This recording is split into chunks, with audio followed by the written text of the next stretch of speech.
Conecta TV Radio presenta Agenda País 4.0, un espacio de análisis y opinión alternativo desde lo técnico para el desarrollo del Ecuador. Iniciamos.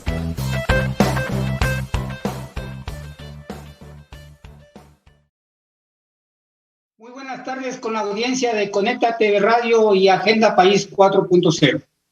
En esta ocasión, ya nuestro programa número 10 de esta temporada, la primera temporada que estamos al aire, y tenemos un tema, pero que lo estamos diciendo fascinante. Para algunos ya de mucha pasión, como son la gente que trabaja en el área de tecnología, y quienes vemos también un poco de referencia respecto a las políticas públicas, que creo que falta mucho por hacer ahí. En esta ocasión tenemos a María Isabel Quiroz. Ella es gerente de gestión estratégica de Quivida. Y por otro lado tenemos a Giovanni Roldán, que es gerente de tecnología del Banco del Auto. Invitados de primera, con mucha experiencia en el tema de tecnología y que han ido evolucionando a esto de las mejoras en las culturas organizacionales y también en los modelos de negocio. Eso es lo que tenemos ahora, pero antes de empezar tenemos a lo mejor algo novedoso para nuestro programa, una entrevista y un aporte muy significativo desde Chile con Alex Pisic, específicamente desde Viña, quien en este momento nos va a hacer una breve introducción a lo que es la transformación digital y la cultura digital.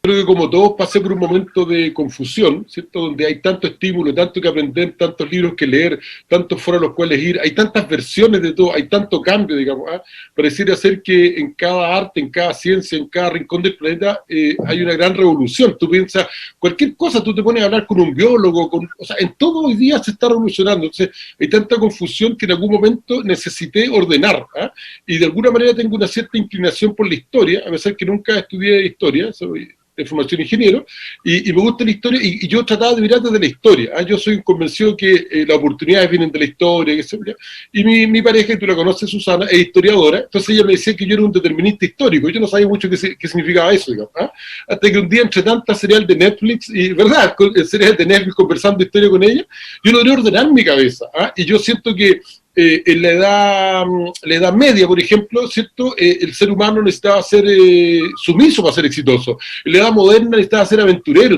En la edad moderna tú a los 13 años te subías a un barco y volvías 20 años después a ver si estaba viva tu mamá. O sea, uno no se imagina esas cosas, pero la gente era muy aventurera en la edad moderna. Y después viene la era contemporánea, ¿cierto? Que empieza, según los historiadores, con la Revolución Francesa o la independencia de Estados Unidos, por ahí más o menos la ubican, ¿cierto? Y yo un día me pregunté, y dije, bueno, pero el francés que hoy día camina por las calles de París con un celular inteligente en la mano, ¿es igual que el francés que peleó por la Revolución Francesa? O el neoyorquino que hoy día está con un iPad en un Starbucks, ¿es igual que el neoyorquino que peleó por la independencia de Estados Unidos? Entonces, no, te fijas, entonces somos seres humanos muy distintos. Entonces yo siento que tengo una necesidad personal, y a la que he ido sumando algunas personas, de dar por terminada la era contemporánea y entender que históricamente estamos viendo la era digital. Ahora, los historiadores no son periodistas y te lo van a decir en 50 años más. Y van a decir que la era digital empezó, no sé, en algún minuto. Supongamos que con el COVID está lo mismo. Sí, a lo mejor fue antes, pero con el COVID definitivamente, porque el COVID todos fuimos disparados a sus casas, teletrabajo, todo el mundo le cambió la vida, cambió la economía, o sea, fue una revolución gigantesca el COVID. Entonces, siento que hoy día vivimos una era históricamente que deberíamos llamar era digital, ¿cierto? Y en tanto tiene una cultura y tiene una forma de ser exitoso y también tiene una forma de entender, así como yo entiendo al señor del medioevo, más bien inclinado a la sumisión y a la disciplina, y al de la era moderna, más bien inclinado a la aventura. Hoy día el ser digital, yo lo siento identificado con las relaciones, con el mundo redárquico, con un comportamiento en red. Entonces hay que identificar a un ser humano de acuerdo a su momento histórico. No sé si respondí tu pregunta. La transformación digital es una palabra bastante manoseada y en realidad antes de COVID generó bastantes pérdidas en muchas organizaciones. Hay un video de la CNN donde un día apareció en una noticia, o sea, en un reportaje, estos programas que tiene la CNN en español, donde se hablaba de los billones de dólares en pérdida por el producto de la transformación digital. Yo creo que se malentendió. Para mí, y en ese sentido creo que me adscribo a la idea de algunas corrientes, ¿cierto? Se ve la transformación digital como una estrategia competitiva. Si al final del día hay cosas que no cambian, y al final del día tú necesitas, ¿cierto?, que los resultados sean superiores a los costos. O sea, si tú necesitas que el servicio que tú produjiste, el producto que tú entregaste, ¿cierto?, lo hayas podido entregar a un valor que el que te costó a ti producir. O sea, sigue siendo válido, ¿cierto?, que tus ingresos tienen que ser superiores a tus gastos. O sea, esas cosas, digamos, que tienen con lo productivo, con lo ingenieril, con lo matemático, sigue siendo válido. Lo que pasa es que hoy día, ¿cierto?, las tecnologías disruptivas te generan que los costos tienden a cero. Tú tienes que entender que hoy día se habla de la desmonetización, es difícil hablar, desmonetización de la economía, donde tú sacas el dinero de la economía, porque todo parece gratis. Tú usas WhatsApp gratis, tú usas Spotify gratis, hay muchas cosas que son gratis, entonces porque los costos tienden a cero. Y en ese sentido ahí hay una cosa que nos tomaría un poquito más de tiempo, pero básicamente la estrategia digital es una estrategia competitiva, donde el premio por transformarte es solamente la sobrevivencia. Hay un español que todo esto se me va a olvidar el nombre, pero que dice que los que cambian a veces ganan, y los que no cambian casi siempre pierden. Entonces el premio por transformarse no es el éxito absoluto que tú te das. El éxito de transformación digital es solamente sobrevivir. El ROI de la transformación es la sobrevivencia competitiva. Pero sí te puedo decir, sin temor a equivocarme, que la transformación digital es una estrategia competitiva, no es un fin en sí mismo.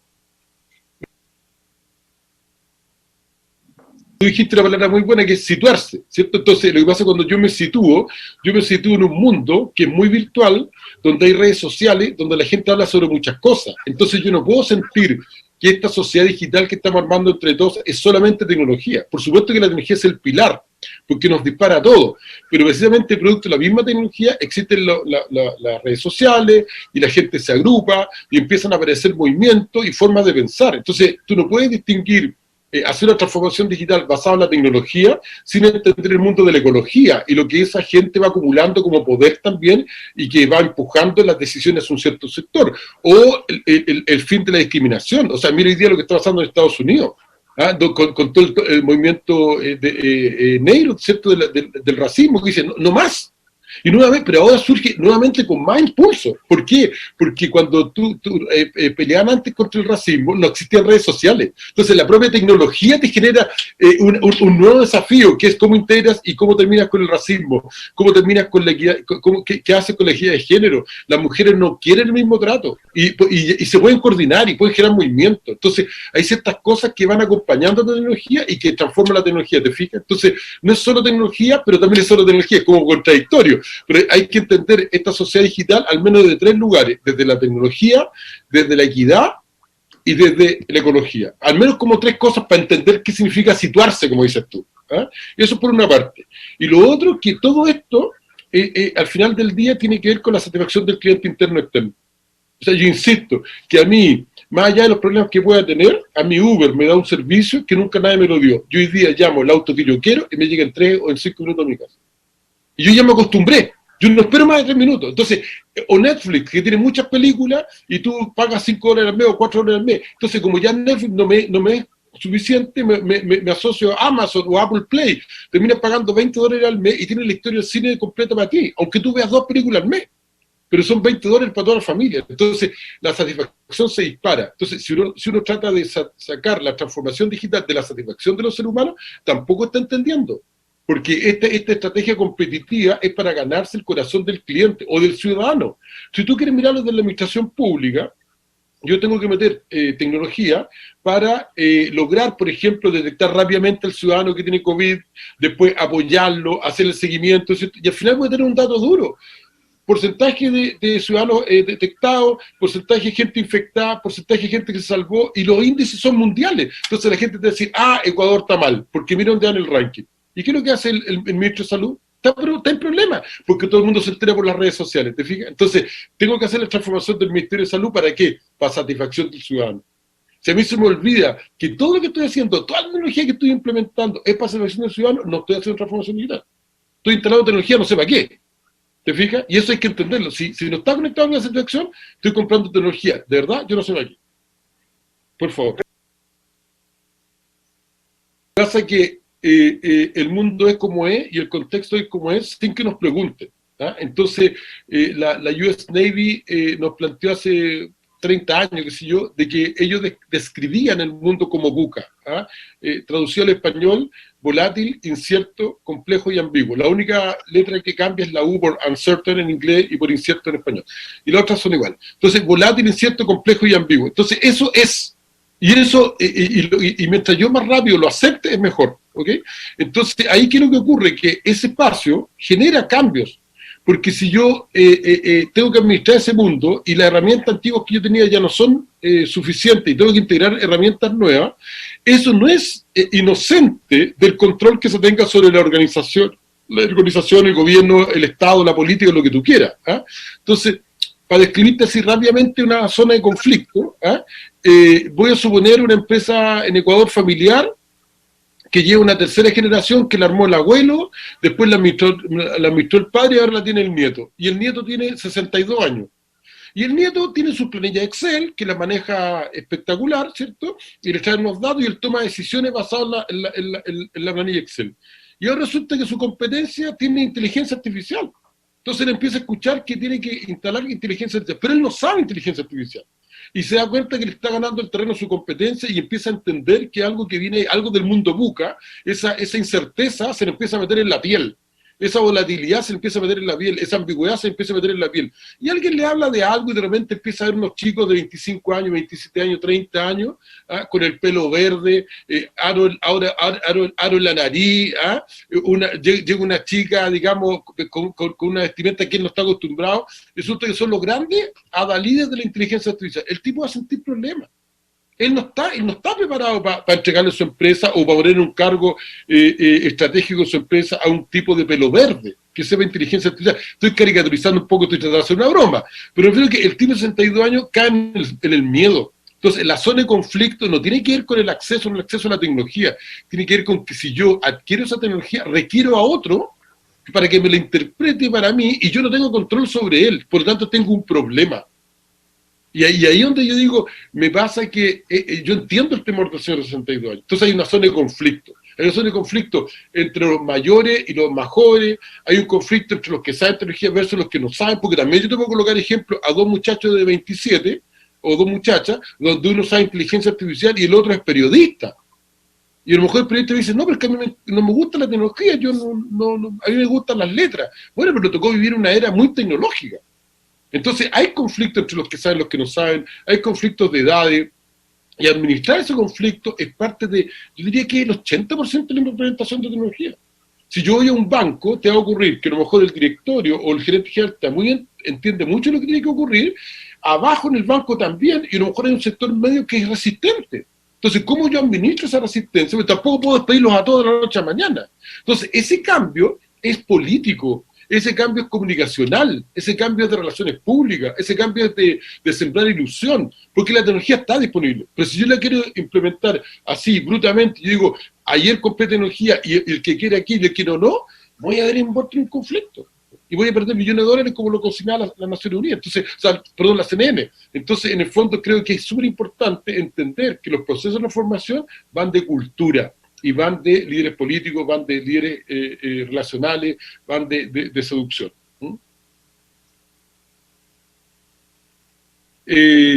Transformarse, porque si no, no vamos a sobrevivir. Pero transformarse primero nosotros.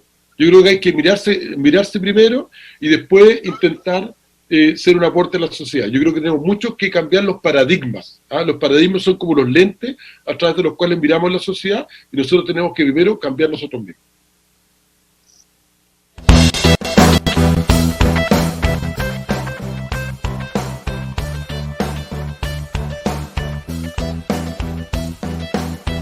Agenda País 4.0.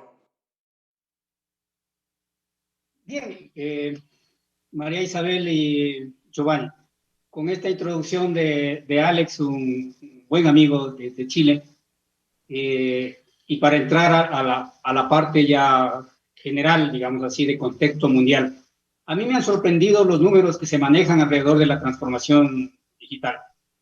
El informe del Foro Económico Mundial del 2018 habla de que alrededor de la transformación digital se están moviendo cerca de 100 trillones de dólares, algo así como 1.300 veces el PIB del Ecuador, por un lado. Y también referencias muy importantes de lo que existe, de lo que ya algunos países han llegado respecto a la transformación digital. No se diga de Singapur, que siempre será el referente en la parte de la tecnología, pero sí de Estonia, que nos habla de que tiene trámites gubernamentales o públicos ya digitalizados o en línea o sin presencia de un funcionario detrás de una ventanilla, de aproximadamente un 98% de esos trámites, versus el Ecuador, que también se dice que exclusivamente tiene un 27% de esos trámites, eso lo dice el BID. ¿Cómo ustedes ven lo que es la transformación digital en el mundo y cómo ustedes lo están percibiendo todavía en lo que está llegando aquí al país? Si empezamos con María Isabel, por favor. Gracias Rodrigo. Bueno, el tema de transformación, estoy totalmente de acuerdo con este tema de la inversión, porque finalmente es lo que está moviendo o va a mover las economías de los países, de las empresas, tanto públicas como privadas. Entonces, los números totalmente ciertos. Y tenemos un caso cercano en Colombia, sí, hablando de Medellín. ¿Y cuál es el reto de Colombia, por ejemplo? Es justamente invertir el 1.5% del PIB, en todo lo que es transformación digital, todo el enfoque a tecnología y demás. Si ya vemos eso ya en la región, estamos muy cercanos, es más, la comparan un poco con Singapur, efectivamente, por todo este cambio que ha generado toda esta transformación que tiene y esta innovación que tiene la capital de la innovación, como se la llama en Colombia, que es Medellín, cercano a la región. Ahora, a nivel de Ecuador, creo que no hay un referente específicamente en lo que es transformación digital o inversiones hacia la transformación digital fuertes o que sean visibles en el país, ¿sí? Efectivamente, en la parte pública se vieron muchas iniciativas de transformación, ir hacia todo el tema de automatización de trámites hacia el ciudadano, pero son temas que no han seguido de manera constante. Y en empresa privada tampoco es que tenemos muchas iniciativas específicas o visibles o tangibles en el tema de transformación. Creo que la banca un poco, sí, que es la que más ha avanzado en la industria, no hablando de grandes temas, pero la que más ha avanzado en la industria que yo represento ya de seguros, si vamos a la específica, menos. Lo que sí puedo decir, creo yo, es que yo veo más bien grandes avances en el tema de emprendimientos, en este tema de las startups, ¿sí? Eso sí está siendo muy visible, eso sí viene siendo visible. Principalmente en todo este tema de generar cercanía, por ejemplo, entre el productor y el consumidor, iniciativas interesantes, iniciativas pero pequeñas, no apalancadas mucho en empresas privadas grandes, sino más bien en iniciativas específicas de startups. Entonces, digamos que por ahí sí se está viendo mucho el tema de uso de la tecnología, de transformación digital, del uso del Internet, que es la base básicamente, pero como grandes temas todavía nos falta. Y claro, a eso tenemos que añadirle que necesitamos un acompañamiento público, que es importantísimo también para dar paso no solamente al público, sino a la privada también, para poder ir a grandes pasos respecto al tema de transformación. Correcto, María Isabel. Ahora, Giovanni, tú tienes una trayectoria justamente en lo que acaba de decir como referencia María Isabel, el sector bancario. Tu experiencia muy profunda, digamos, en esa área. ¿Cómo has visto estos procesos a nivel mundial, regional y también ya en el Ecuador en esta industria? Bien, muchas gracias, Rodrigo. Primero quisiera empezar agradeciéndote por esta invitación esta importante iniciativa, y de paso felicitaciones, Rodrigo, y al equipo de producción y el equipo de personas que está participando en esto, impulsando esta estrategia, que le deseo mucho éxito pues en un futuro a corto y mediano plazo, por supuesto. Un gusto compartir con María Isabel en este panel. Y bueno, quisiera empezar también comentando que las opiniones son de mi exclusiva responsabilidad y no representan el pensamiento de la institución financiera en la cual yo tengo el gusto y la oportunidad de trabajar en esta ocasión. Y refiriéndome, Rodrigo, a tu planteamiento, quisiera, digamos, conjugar con experiencias que nos han sucedido en poquísimo tiempo, en pocas semanas, en pocos meses, en el sector de la banca. Pero antes de dar esos ejemplos, a mí me parece interesante compartir con la audiencia un concepto de lo que es la transformación digital, ¿no? Porque yo vengo escuchando varios conceptos a lo largo de varias exposiciones desde algún tiempo atrás, unas definiciones bastante sofisticadas de lo que es la transformación digital. Mi conclusión y mi definición, la que yo empleo y con la cual me mentalizo para los proyectos, las iniciativas de la transformación digital, es simplemente, la transformación digital es el facilitar el uso o el consumo de productos y servicios a través de medios digitales. Es así de sencillo, o sea, facilitar al cliente el acceso, el consumo de productos y servicios a través de medios digitales. Así de sencillo es. Obviamente, la implementación, ahí está el truco, ¿no es cierto? Ahí está el desafío, ahí está el planteamiento, ¿no? El llevarlo a la ejecución es lo interesante. Entonces, con esa perspectiva, fíjate, Rodrigo y María Isabel, algo que hemos estado trabajando en la banca hasta enero, febrero de este año, es en estos sitios de experiencia en donde el cliente iba a una agencia física a compartir en un café, en donde además tiene la oportunidad de tener acceso a distintos kioscos, a ATMs y medios de interacción virtual, mientras comparte con un asesor físico, un agente o un agente virtual, y en eso hemos estado trabajando últimamente, pero claro, la cosa cambia, ¿no? La cosa cambia a raíz de la pandemia. Estamos poniendo, digamos, en pausa esa iniciativa por obvias razones, y fíjate cómo en poquísimo tiempo hemos tenido que más bien dar prioridad a otro tipo de iniciativa, que es, por ejemplo, la atención vía video, el video banking, de tal manera que facilitemos a nuestros clientes que en lugar de que accedan a la agencia, en lugar de que accedan a ciertos medios, en la banca, pues el cliente tenga la oportunidad de ser atendido por un agente, digamos, que sienta la interacción directa con el asesor, ¿no es cierto?, a través de una videollamada, a través de una videoconferencia, de tal manera que el cliente sienta que está siendo correctamente asesorado, que se le presenta alternativas de tal manera que acceda a los diferentes productos y servicios. Nosotros somos una industria fuertemente regulada por la Superintendencia de bancos. Hay toda una normativa, ¿no es cierto?, ahí, y digamos, producto de la pandemia, nosotros y todas las instituciones financieras hemos tenido que, y así lo hacemos, ponemos a facilidad de nuestros clientes lo que es el diferimiento de sus pagos de sus créditos, pagos de su tarjeta de crédito. Entonces, claro, el cliente necesita saber qué puede hacer, cuánto tiempo puede diferir, en cuántos plazos, en el plazo, la tasa, los montos, etcétera. Entonces, de tal manera que el cliente se sienta mejor atendido, pues la banca está evolucionando hasta esto que hasta hace poco había, pero se ha acelerado, ¿no es cierto? Se han acelerado estas formas de atención.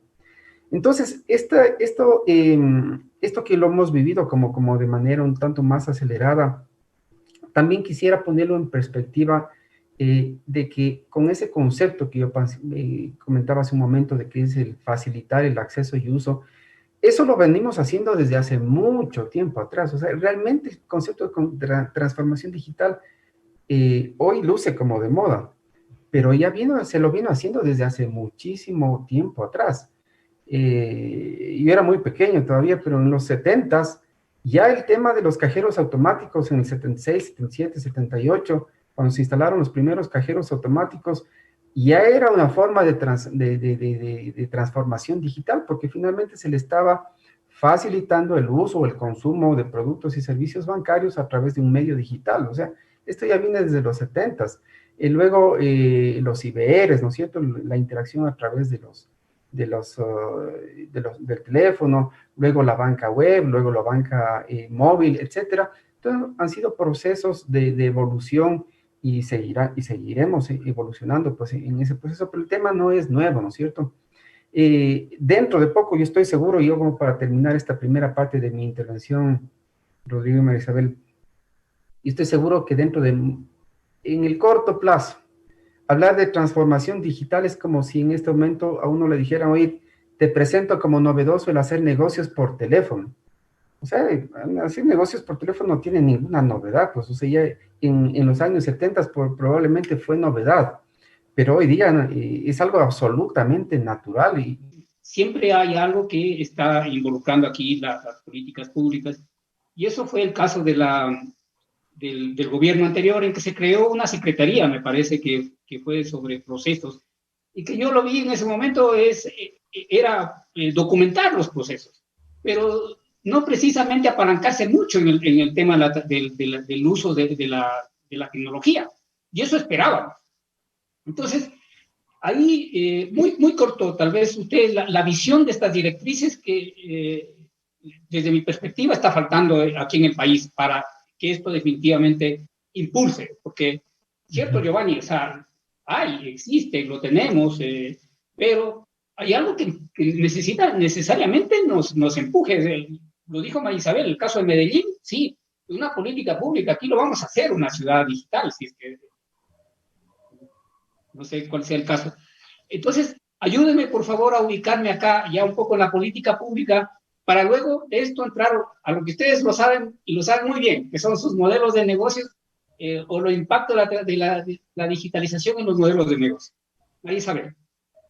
A ver, a nivel de políticas públicas, efectivamente yo conocía también de esta secretaría, que en este momento no estoy muy segura del nombre, pero esta secretaría que iba a movilizar de alguna manera la implementación, el uso, porque hay un código creado que es el famoso código de ingenios, ¿sí? Es el código que se creó, basado inclusive en la ley colombiana, ¿sí?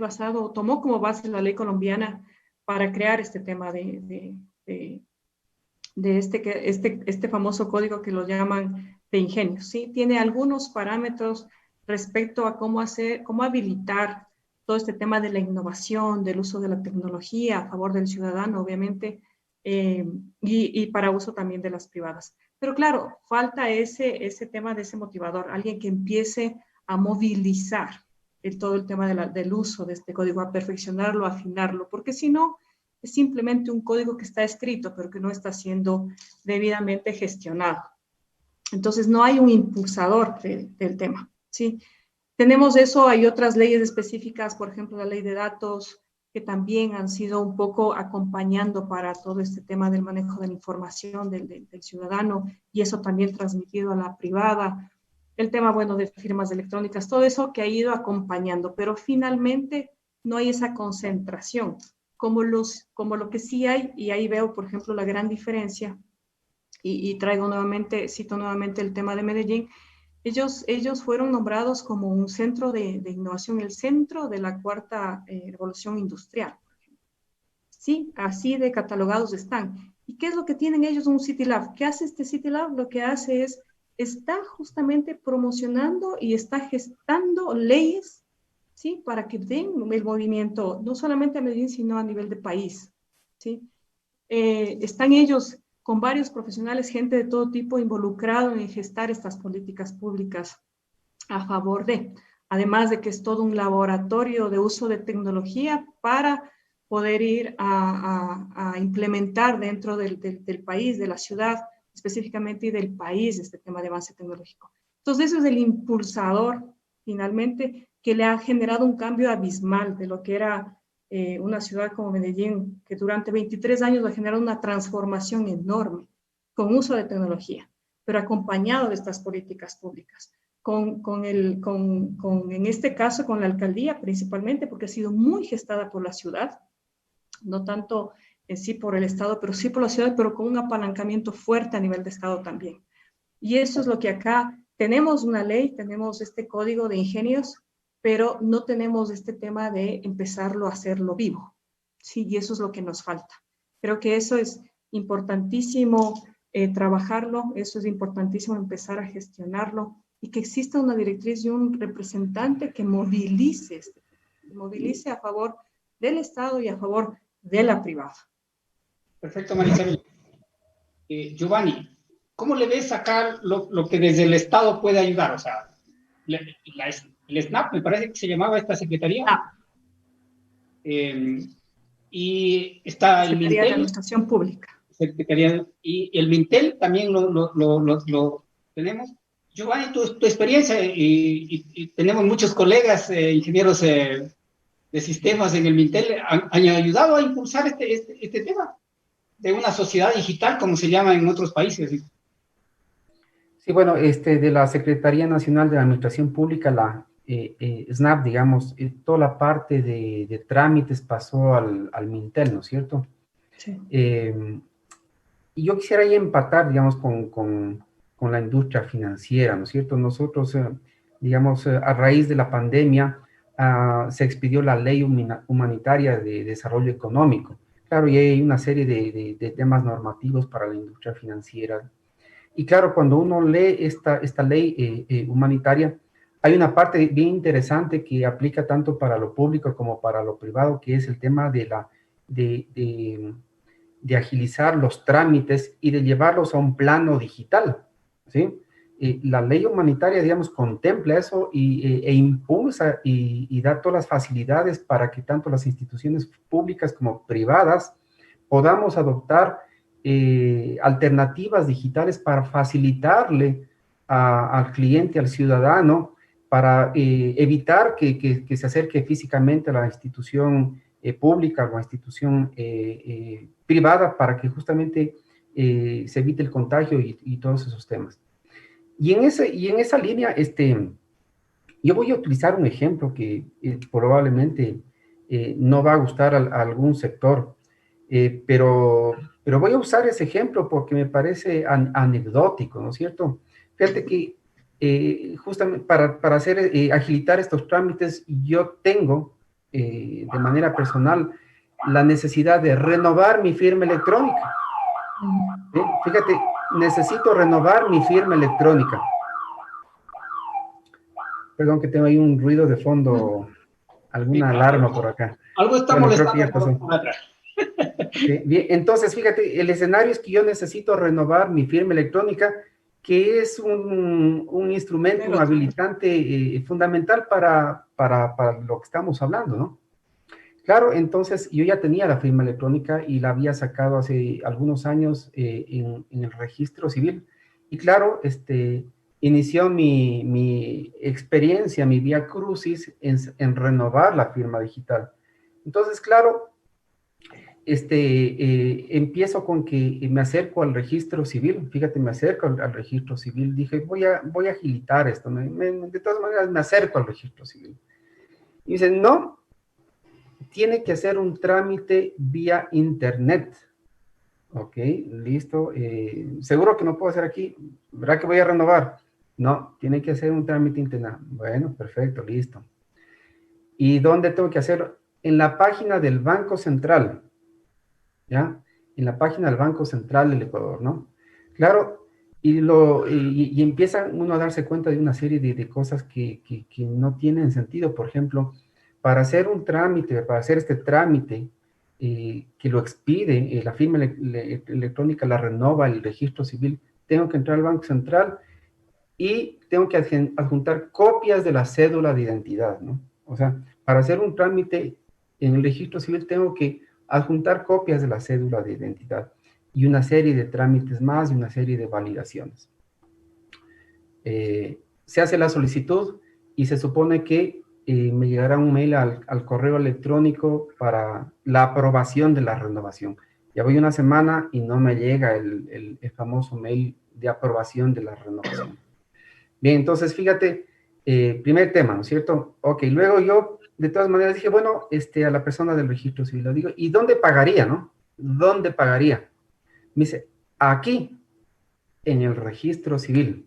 Y, o sea, tengo que hacer el trámite en el Banco Central y luego tendría que venir a pagar acá en el Banco Central.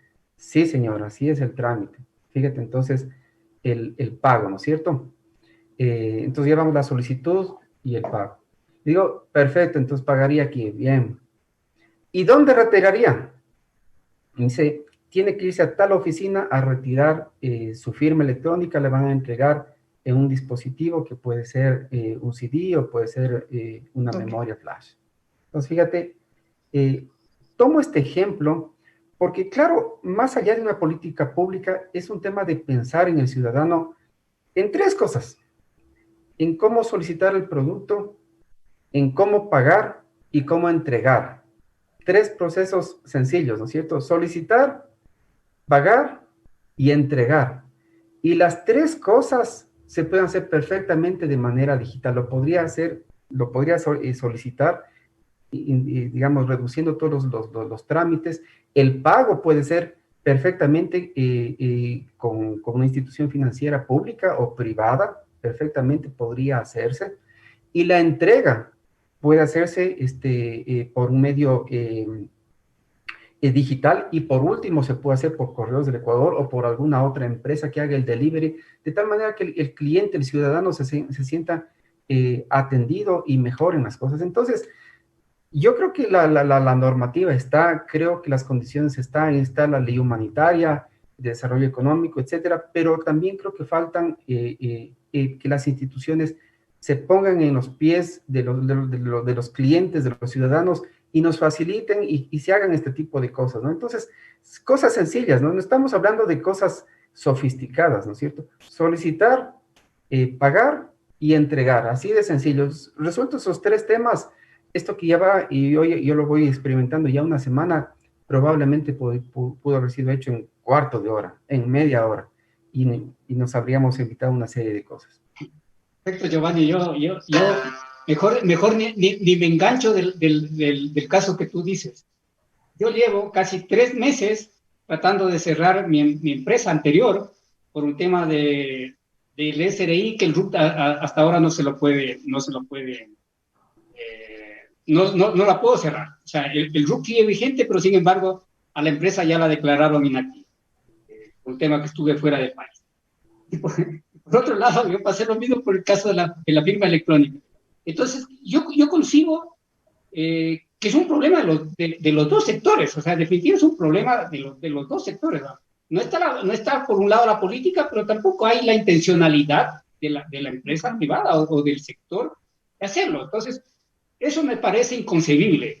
Y yo creo que o sea, de ahí es donde venimos, y creo que hay que fundamentar un poco más. Ya, obviamente, la sociedad digital será una cuestión a largo plazo, pero la cultura digital yo creo que hay que establecerla en el corto plazo, porque la tecnología está y está disponible. Entonces, en ese sentido, yo por mencionarle, ya para entrar el tema de los modelos de negocio, que es lo que está hablando Giovanni, y es un poco lo que planteó también los modelos de negocio en las empresas tienen que cambiar, así definitivamente. Esto tiene que estar acá, ya la ley se lo dio, pero yo lo veo simplemente al país con un retardo, pero abismal. Y vuelvo al caso de Estonia, y también mi perfil es financiero. Yo siempre lo veo desde el punto de vista de las platas en la empresa y a un nivel país. Estonia dice que se ahorra el 2% del Producto Interno Bruto en estos gastos, que dice Giovanni. O sea, se lo puede hacer en cuarto de hora, que es una satisfacción para el cliente, también lo planteaba Alex. Y es un menor costo. Detrás de eso, inclusive ahora hay robots que lo pueden hacer tranquilamente. Entonces, ¿cómo son los modelos de negocio que tienen que implementarse o que tienen que cambiar y cuál es su experiencia en este momento, un poco para que estas cosas se agiliten aquí en el país. ¿Cómo? Porque ahí hay temas estratégicos que también creo que falta, mucha parte de una visión estratégica desde el empresariado, desde los directorios, no se diga desde el gobierno. Obviamente nosotros a nuestros niveles gerenciales de apoyar, de implementar, de ejecutar eso. Y luego el factor humano, porque también hay esto de que puedo quedarme sin empleo, están sustituyéndome, ese tipo de cosas que ustedes se enfrentarán cuando hacen una implementación de este tipo. María Isabel, ¿cómo los modelos de negocio tienen que adaptarse a esta cultura o a esta transformación digital? Y como decimos, y de forma acelerada, porque aquí definitivamente vamos a entrar en un colapso, no solamente económico, sanitario, sino luego también nos vamos a encontrar con estos arrebatos que no estamos siendo bien atendidos, no estamos siendo bien.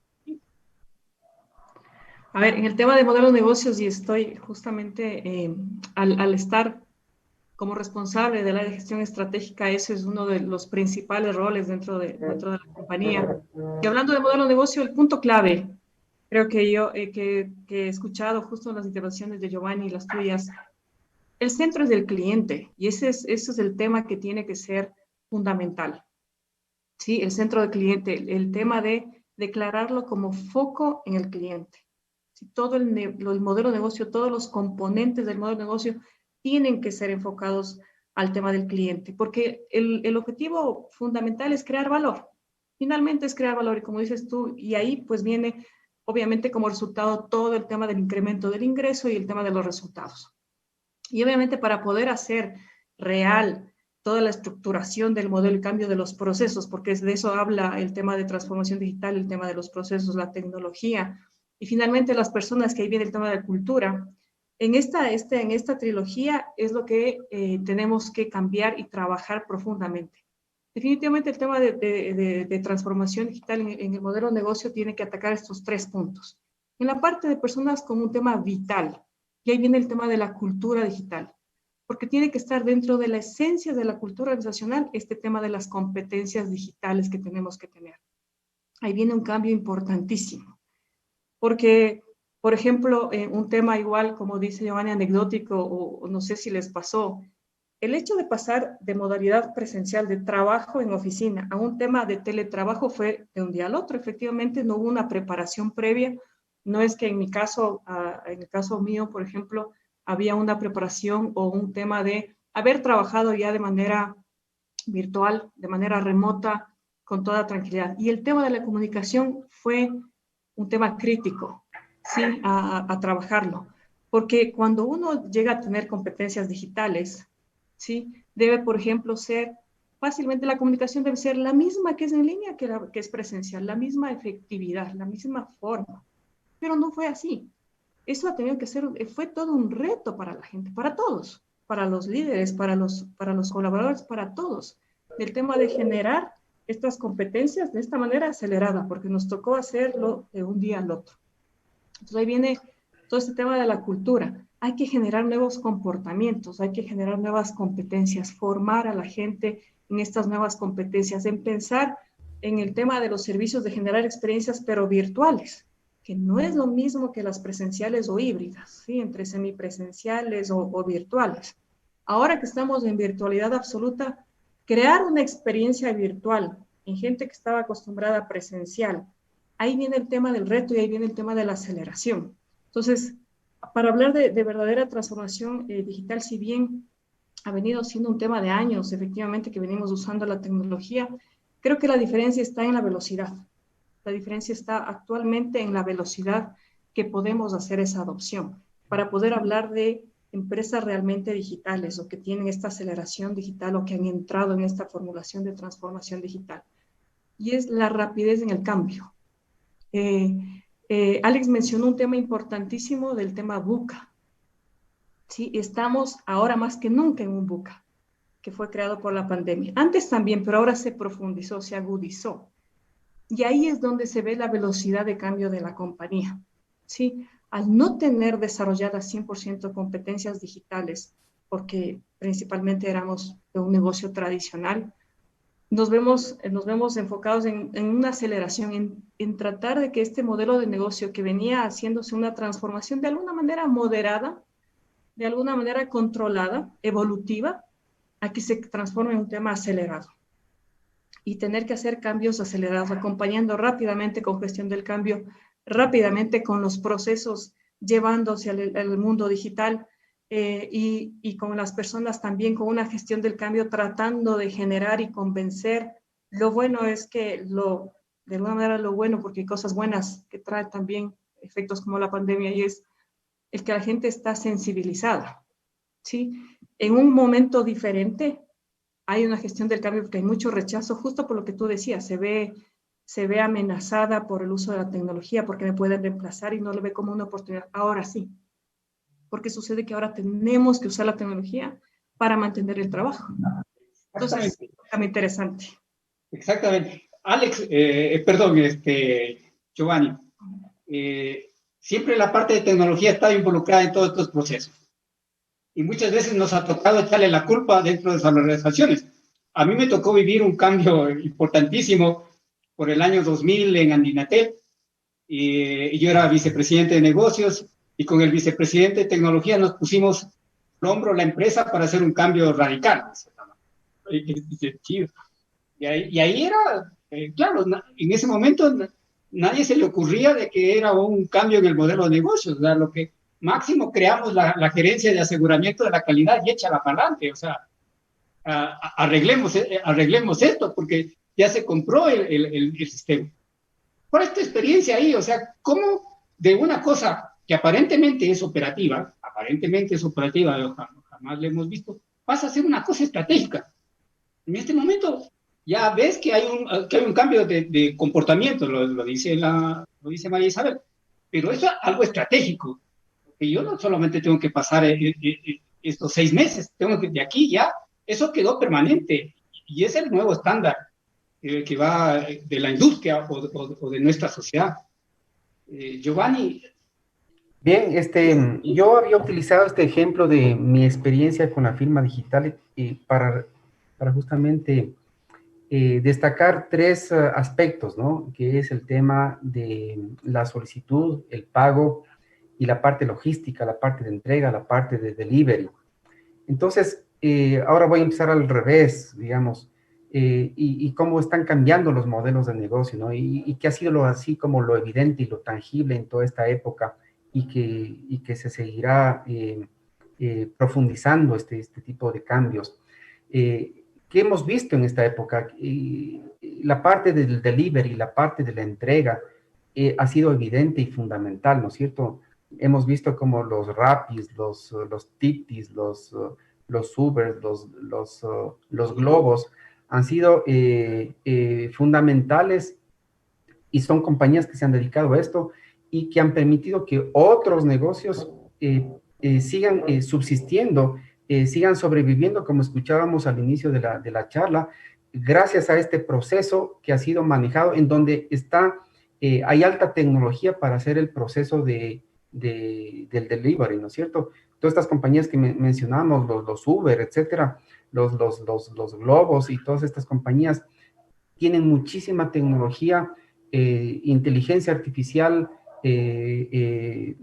digamos, una serie de mecanismos que hacen eficiente el transporte, la logística, la optimización de la forma más rápida y más económica para llegar al cliente, para cumplir esa promesa de entregar el producto en 30 minutos o menos, ¿no es cierto? Entonces, por ahí vienen los desafíos en la parte de la logística, ¿no es cierto? Ahora, el segundo componente, la parte de pagos.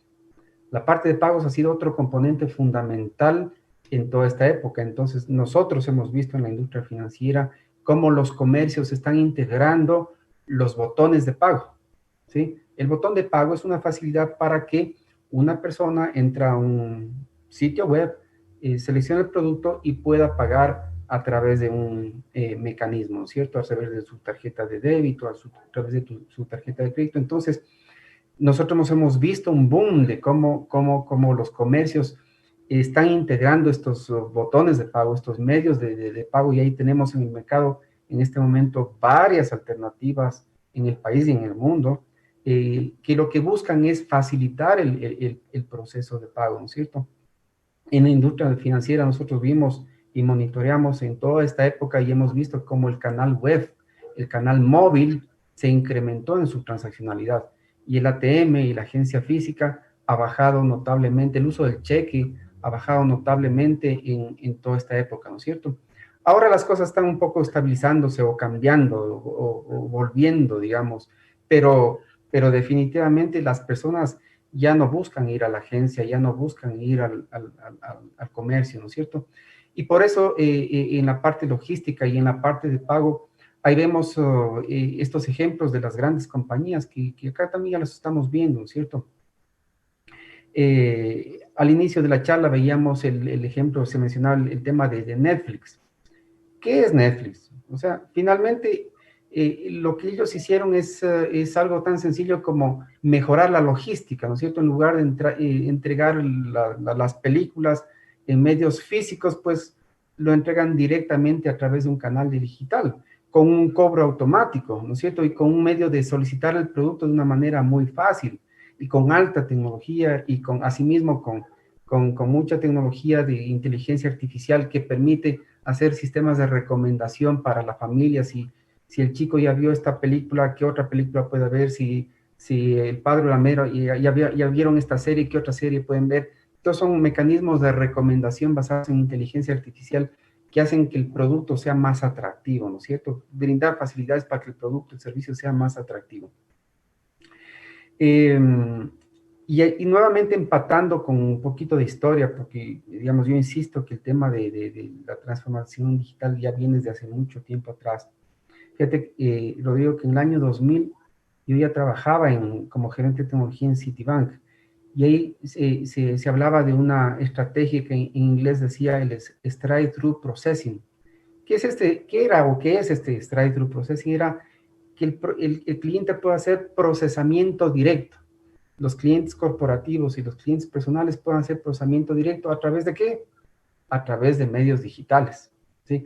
Que, digamos, la empresa pueda pagar a sus proveedores desde la empresa, incluyendo el tema de los pagos, las nóminas de pagos, las planillas de pagos con las retenciones de ley, etcétera.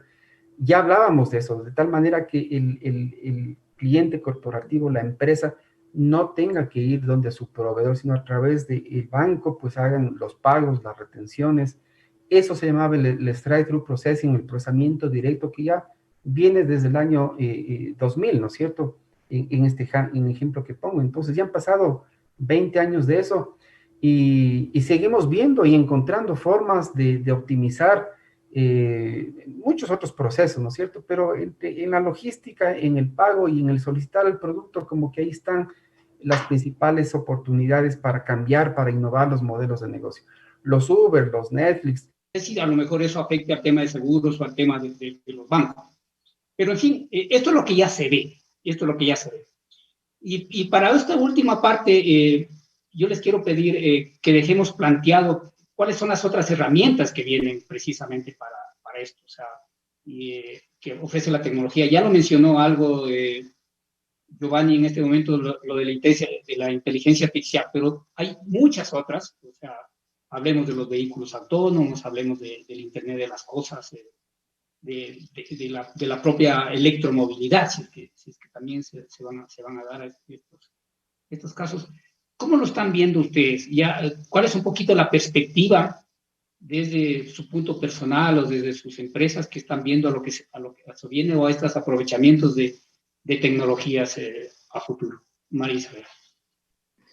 A ver, el tema y vuelvo a tomar el tema de la velocidad de adopción, ¿sí? Porque la tecnología efectivamente está disponible. Todo el tema de inteligencia artificial, todo el tema de blockchain, el de Internet de las cosas, todo eso, por ejemplo, para el sector seguros, en mi caso, ya en la industria de seguros, por ejemplo, el tema de blockchain y demás es un tema que podría aplicarse, pero plenamente. Pero ¿cuál es el tema? Es que no ha habido esta evolución y esta rapidez donde tú puedas simplemente adoptar la tecnología, porque posiblemente implementar la tecnología no es el principal problema. Yo creo que Y eso es como una gran conclusión a la que llegan la mayoría de los empresarios. Dicen, la tecnología per se como adopción no es tan así el problema. El problema es ya la interna en el tema de los procesos y el tema de la gente, de cómo hacer este aprovechamiento de la tecnología. Entonces, y también, obviamente, el CAPSO es un tema de hacer grandes saltos, ¿sí?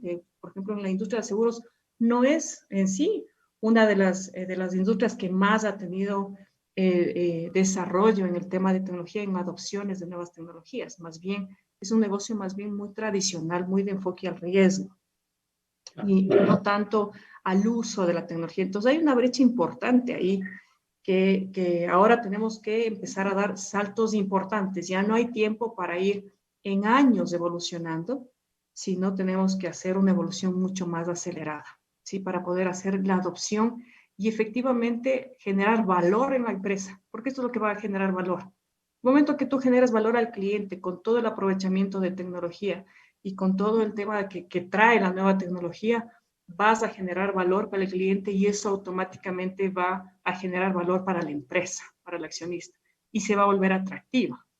Se va a volver una empresa atractiva para lo que tú comentas a nivel de fusiones o nuevas adquisiciones, porque ahí va a estar la gran diferencia entre una compañía u otra.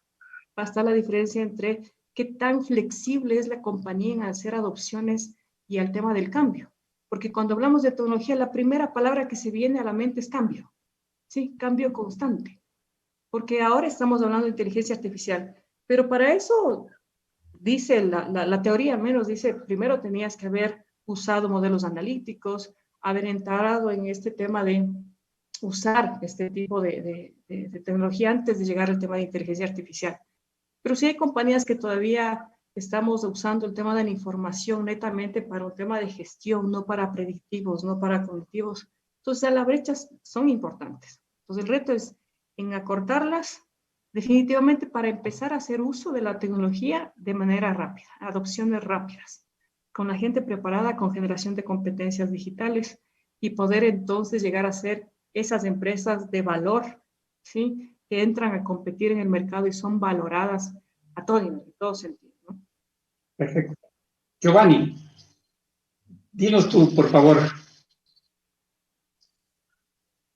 Muchas gracias, Rodrigo, nuevamente. Yo quisiera relacionar un poco con el tema de las políticas públicas, que es un poco la temática de este programa, es Agenda País, ¿no es cierto? Entonces yo quisiera relacionar con temas que son una necesidad, además, en esta época que estamos viviendo, ¿no es cierto? Época de pandemia, que es la salud, la educación y la seguridad. Entonces, la transformación digital tiene que apoyar de manera práctica, de manera tangible al ciudadano, al cliente, en esos temas. Entonces, claro, ¿qué estamos viendo en la salud y dónde están las oportunidades? En la telemedicina. O sea, ahí tiene que innovar el sistema de salud con alternativas como la telemedicina. No es posible reemplazar completamente, pero va a ayudar muchísimo. En la educación, ya estamos viendo las plataformas de educación virtual, como están proliferando todos los Zooms, todos los Webex, todos los Teams, etcétera, que son plataformas de comunicación, y hay plataformas educativas que están usándose en diferentes colegios, universidades, para mejorar esta necesidad que tenemos como sociedad que nos ha obligado, pues, este tema de la pandemia, ¿no? Entonces, por ahí están los temas tecnológicos que están introduciéndose de manera práctica en la cotidianidad de nuestro vivir. Y el tercer tema, la seguridad, ¿no es cierto? Que es una necesidad que tenemos en este momento. Ahí está la videovigilancia, por ejemplo, ¿no? Entonces, relacionado con tu pregunta, ¿qué tecnologías están asociadas con la educación, la salud y la seguridad? En la seguridad ahí están las cámaras inteligentes que detectan la temperatura, están todos los sensores, y hay una cantidad de dispositivos que están apuntando a mejorar la seguridad de las personas. Los relojes que te permiten detectar algunos indicadores de tu salud, de tu bienestar. Teléfonos hoy en día que ya están viniendo con una serie de sensores donde hay una tecnología que está relacionada con el Internet de las cosas, ¿no es cierto? El IoT, que está dinamizando y está creando modelos de negocio. En el sector de salud, por ejemplo, están apalancándose en este tipo de facilidades y con eso se están creando promociones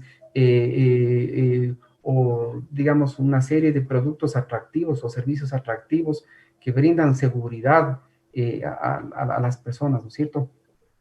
En la medicina, ¿no es cierto? En la salud, la medicina, ahí están todo el tema de inteligencia artificial nuevamente para todos los temas de diagnóstico, ¿no es cierto? Hoy en día hay una serie de algoritmos que facilitan al profesional de la salud hacer diagnósticos de una manera más rápido, con unas pruebas mucho más accesibles. Entonces, todos estos temas que hoy lucen como muy avanzada, y ya cada día uno encuentra más productos y servicios que traen el IoT, que traen el Internet de las cosas, que traen la inteligencia artificial, que traen el machine learning, que traen el blockchain y toda esta conjunción con la industria financiera, con la industria de seguros, con la logística, etcétera, etcétera, ¿no? Entonces, las oportunidades están ahí y tienen que servir de manera práctica para solucionar problemas como los que tenemos en este momento, ¿no es cierto? Salud, seguridad, educación, como temas tangibles de políticas públicas o de necesidades que tiene la sociedad en este momento. Perfecto. Miren, yo me quedo realmente muy satisfecho con la compañía de ustedes en este proceso. Para mí es un desafío, en realidad, plantear este tipo de cosas acá. Y lo que dice últimamente Giovanni, lo que ha dicho María Isabel en su momento, una ciudad inteligente, que se lo puede tener. Giovanni acaba de decir en este momento algo en salud. Por ejemplo, en Chile, donde vengo trabajando, hay un proyecto Estado, que es Hospital Digital, y ahí está el tema de telemedicina, diagnósticos, almacenamiento de información, muchas otras cosas. Yo creo que los desafíos vienen acá, lo que ustedes acaban de mencionar, no solamente logística, sino también trazabilidad, que es un tema, por ejemplo, en este momento del COVID, cómo ahí vamos a hacer la trazabilidad de los infectados. O sea, ahí tenemos un desafío. Claro que existen ciertos límites éticos que dicen con la información de los datos y esas cosas que tenemos que solventarlas. También son discusiones un poco profundas. Yo me quedo con esto. Muchas gracias por haber compartido sus experiencias. Esto alimenta, en realidad, lo que queremos plantear son estos temas, que se los discutan, no a la luz de una contienda electoral, sino de una visión a mediano y largo plazo, porque esto tenemos que solventarlo. Como ya nos hemos puesto de acuerdo acá, es un tema de acelerar. Este proceso tenemos que caminar más rápidamente, pero también tenemos que cambiar el switch absolutamente todos, pero rápidamente, porque si queremos volver a pasar la pandemia y a volver a hacer lo mismo, ya discusiones, yo digo, poco o muy estériles, si se van a dar el caso, no vamos a resolver nada. Así es que ese es el objetivo. Así es que muchas gracias, María Isabel, muchas gracias, Giovanni. Un gustazo haber compartido profesionalmente este espacio, que así lo somos, y esa es la visión de nuestra agenda, hacer un aporte profesional, un aporte empresarial, un aporte técnico a que las políticas públicas en este país vayan y nuestros estándares y nuestras prácticas también mejoren. Así es que, mucho gusto. Muchas gracias, Giovanni, muchas gracias, María Isabel. Esperemos tener una próxima ocasión para seguir con Agenda País 4.0. Hasta la próxima. Gracias también. Conecta TV Radio presentó Agenda País 4.0. Gracias por sintonizarnos y hasta la próxima edición.